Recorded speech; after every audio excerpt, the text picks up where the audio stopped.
মোহাম্মদ রনি কাওরান বাজারের একজন অভিজ্ঞ তরমুজ বিক্রেতা, যিনি 10 বছরেরও বেশি সময় ধরে এই পেশায় আছেন। তবে সম্প্রতি তার ভিন্ন ধরনেরও মজার বিক্রির ধরন তাকে ইন্টারনেটে ব্যাপক জনপ্রিয় করে তুলছে। তরমুজ বিক্রির সময় তিনি উৎসাহ ভরে বলেন, ওই কিরে, মধু মধু, রসমালাই, যা পথচারী ও ক্রেতাদের নজর কাড়ে। তার এই অভিনব উপস্থাপনা শুধু বিনোদনই দিচ্ছে না, বরং ক্রেতাদের মনেও আনন্দ জাগিয়ে তুলছে।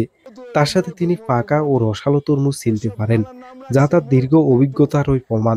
রনির এমন প্রাণবন্ত বিক্রয় দ্বারাই মানুষকে আনন্দ দিচ্ছে, আর তিনি হয়ে উঠেছেন সামাজিক যোগাযোগ মাধ্যমে এক আলোচিত চরিত্র।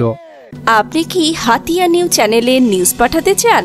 তাহলে এক্ষুনি আমাদের হোয়াটসঅ্যাপ নাম্বারে মেসেজ করুন 01830996504। হাতিয়া নিউ, সারা দেশের কথা সব সময়।